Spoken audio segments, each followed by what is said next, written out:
hukum itu harusnya tegak begini. Inilah hukum. Dalam kenyataannya dia bengkok, dia tajam ke bawah, dia tumpul ke atas. Dan kondisi ini tidak boleh didiamkan, tidak boleh dibiarkan, dan harus berubah. Karena itu kita mendorong perubahan, mengembalikan hukum menjadi tegak kepada semuanya.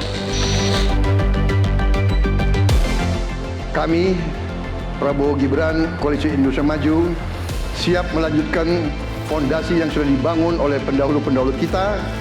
Kita yakin Indonesia akan melompat menjadi negara hebat, negara maju, negara makmur, negara adil. Hanya dengan demikian, tetapi syaratnya kita harus rukun.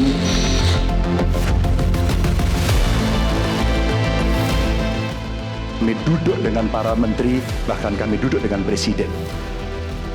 Kami punya pikiran yang sama dalam merancang ini karena kita ingin menjemput 2045 sebagai negara maju, negara unggul. Itu yang harus kita ciptakan. Maka ketika kemudian soal setuju tidak setuju, kami hampir 10 tahun. Bahkan proyek-proyek strategis nasional yang ada di Jawa Tengah, saya bereskan, Pak. Karena itu bentuk tanggung jawab kami sebagai wakil pemerintah pusat di daerah, dan kami tahu posisi itu agar kita berada dalam satu barisan.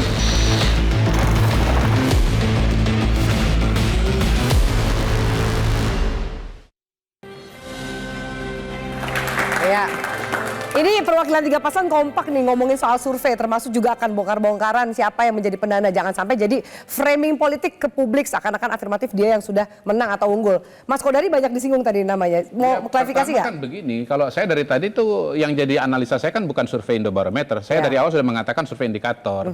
Jadi kalau misalnya salah paham ya kekurangan beliau-beliau itulah sebagai sebagai orang yang mendengarkan begitu. Itu yang pertama. Yang kedua, kalau soal survei segala macam, nah nanti dikembalikan aja lah. Ini kan rencana-rencana beliau untuk DPR yang akan datang. Nah, jadi diskusi kita soal ini aja lah, soal tema pada kali ini. Nah, saya sebetulnya mau pinjam teorinya Bang Hensat nih. Kan beliau teorinya teori momentum. Nah, saya agak beda dengan Bung Hensat. Kalau saya katakan sebetulnya momentumnya sudah ada. Momentum itu ada pada diri Prabowo dan Gibran. Momentum apa yang dimaksud? Momentum kenaikan suara. Jadi begitu Gibran masuk, auranya Pak Jokowi, ya Jokowi efek tadi itu, atau saya sebut faktor J itu kemudian membuat Pak Prabowo itu naik begitu secara linear ke atas. Gitu. Jadi momentum itu sebenarnya sudah ada. Dan saya belum melihat ada momentum yang lain membuat momentum ini patah. Dan justru dengan penampilan Gibran kemarin itu, tadi malam, itu malah membuat saya kira ada satu elemen lagi, variabel pada diri Gibran itu sendiri, gitu. Bahwa dia bisa menunjukkan bahwa sebagai calon orang muda yang tadinya underestimate, yang disebut sebagai belimbing sayur itu, atau samsul itu, ternyata cabai rawit, gitu loh. Dan menurut saya dengan proses itu sebetulnya pasangan Prabowo Gibran ini bisa jadi akan punya faktor yang baru, yang namanya faktor G itu.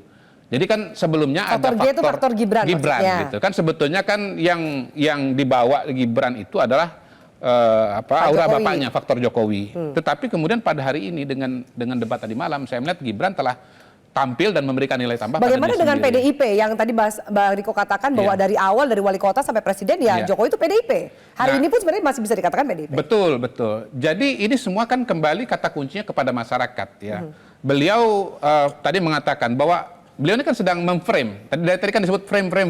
Beliau memframe bahwa Pak Mas Ganjar itulah sesungguhnya, atau Pak Jokowi itulah sesungguhnya PDI Perjuangan gitu. Tetapi di masyarakat ada juga yang melihat bahwa penerus Pak Jokowi itu adalah Prabowo gitu. Nah awalnya ini terbagi dua tuh, karena Pak Jokowi kan juga ya merangkul Mas Ganjar, merangkul Pak Prabowo.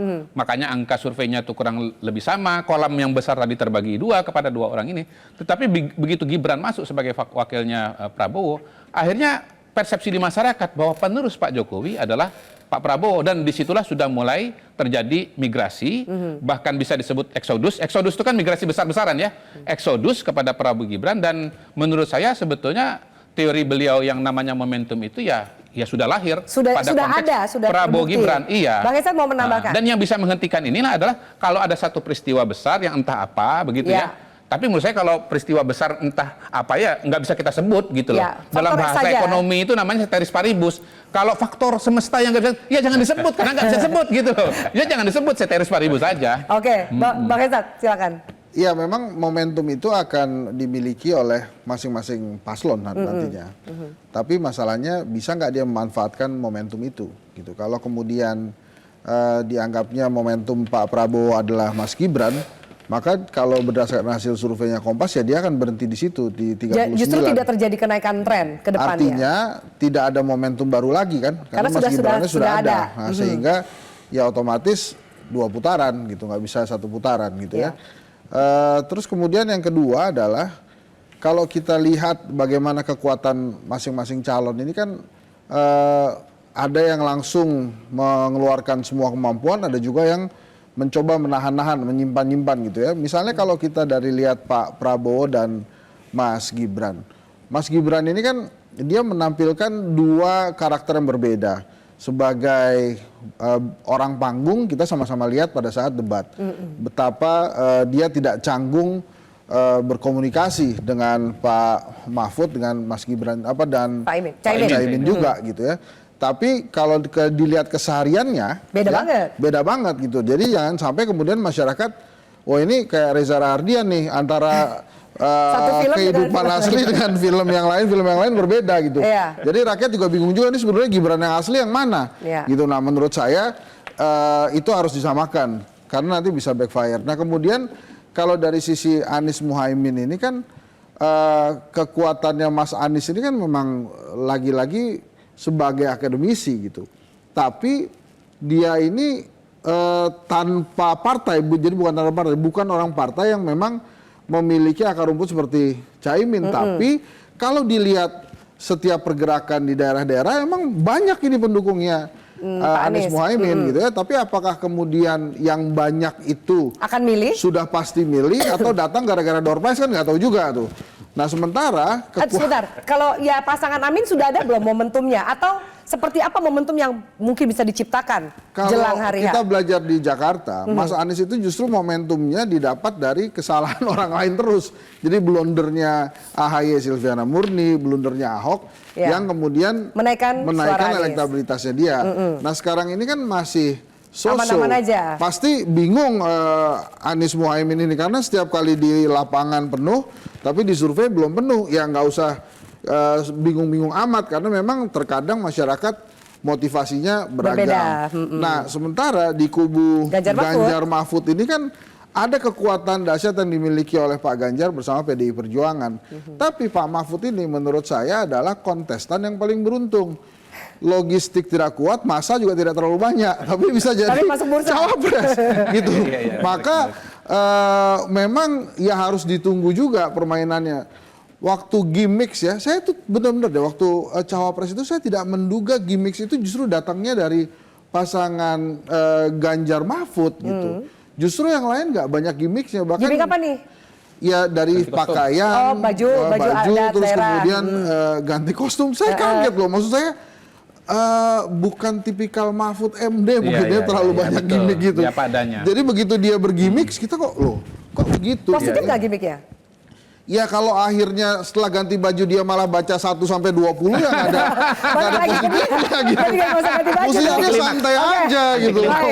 Baik, siapa mau tanggapi? Mas Riko dulu. Ya, saya sebenarnya menarik ini. Bahwa kritik otokritik itu kan harus seperti Bung Hensat tadi ya. Ini terlihat bahwa Bung Hensat ini memang pengamat. Kalau Pak Hudori ini minta maaf lah. Sudah framing. Ini ada apa sih Bang Riko sama Pak Hudori? Bukan. Tadi kan Pak Hudori yang sampaikan saya framing. Ya, sebenarnya yang framing itu antara sebenarnya framing. Loh, kan indikator Indobarometer kan tadi yang menyebutkan indikator juga Mas Hudori. Nah, justru Mas Hudori ini sudah sebenarnya lebih cocok menjadi tim sukses dari salah satu paslon karena sudah tergambar betul kalau secara framing arahnya kemana. Karena apa ya? Apakah sempurna betul yang disampaikan itu? Ataukah hasil survei itu pasti benar? Nah, kita bisa berdiskusi panjang soal hal itu karena kita juga memahami hal seperti itu. Tapi beginilah, kalau memang kita menghendaki, ya Mas Hudori juga kan dulu sudah menginginkan 3 periode kan begitu kan, padahal itu kan melanggar konstitusi kan begitu. Tapi itu kan tidak berhasil, jujur saja. Nah apakah sekarang bisa dijamin dari hasil survei itu juga berhasil? Oke. Memangnya masyarakat rakyat Indonesia bergantung pada hasil survei? Tidak. Mereka melihat dalam proses ini yang tadi yang disampaikan Bung Hensat Pergerakan itu paslon lah yang bahwa lebih momentumnya dipantau. ada. Oke. Nah, sekarang apakah masyarakat rakyat, ini contoh dari hasil Kompas saja, kita harus ada dong benchmarknya yang tidak dibiayain siapapun, dibiayain oleh dirinya sendiri. Yang baru memutuskan itu 44%. 56% belum memutuskan, bingung, swing voter, dan lain-lain. Itu yang akan ceruk, itu yang akan diambil oleh Ganjar Mahfud Yes. untuk menaikkan suara. Dan ingat, Oke. Mbak Afi, ini masih 38, 39 hari. Ya. Apakah dalam 38, 39 hari tidak banyak yang terjadi? Tadi diskusi yang sebelumnya pun kita bersama Mbak Afi ada menyampaikan bahwa ada yang menentukan di hari-hari H. Ya.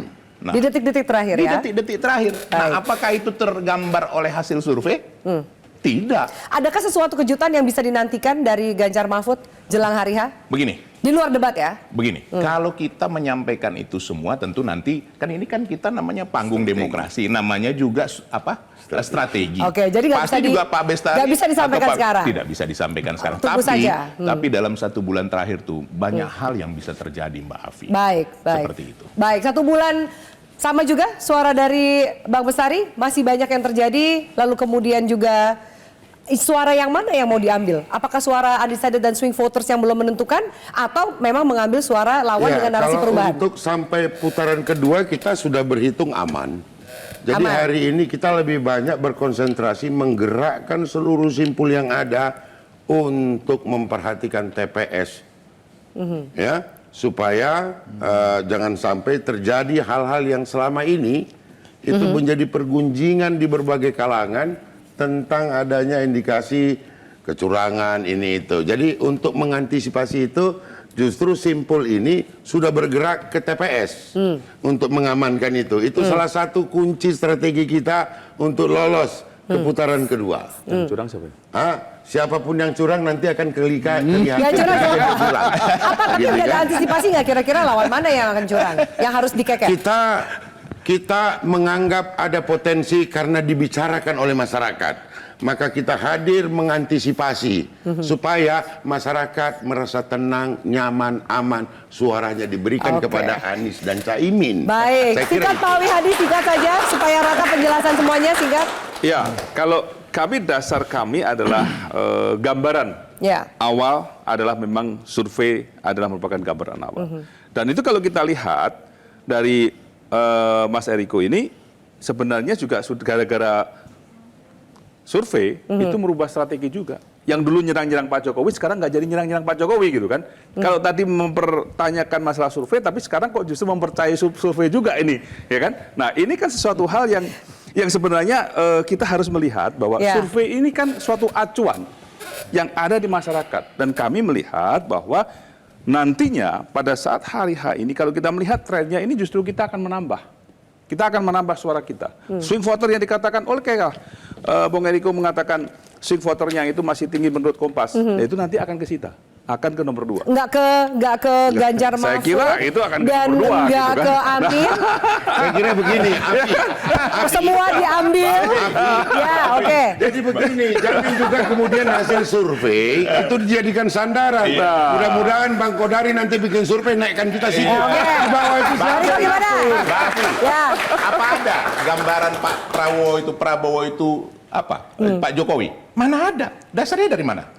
Pak Jokowi geraknya cepat, Mas Ganjar geraknya cepat. Pak Prabowo bukan Jokowi. Itu bukan Jokowi. Tapi narasinya keberlanjutan. Enggak, Pak Prabowo. Apakah kami tidak melanjutkannya? Oke. Dan juga apa? Memberikan yang lebih sempurna lagi, lebih baik. Itu jelas. Anak Kan Pak begitu. Jokowi ada di kubu Prabowo. Loh, itu kan wajar saja. Namanya anak. Enggak. Tapi apakah anak sama dengan orang tua? Berbeda. Anda Saya melihat perjelas. berbeda. Saya perjelas. Oke, baik. Diperjelaskan usai jeda. Apakah kemudian narasi perubahan, narasi keberlanjutan memang masih laku untuk dijual oleh para paslon meraih suara di tanggal 14 Februari? Tetaplah bersama kami. Menurut saya memang paling cocok keberlanjutan itu untuk Pak Prabowo karena dia berlanjut terus ikut di Pilpres nih kan, itu yang pertama.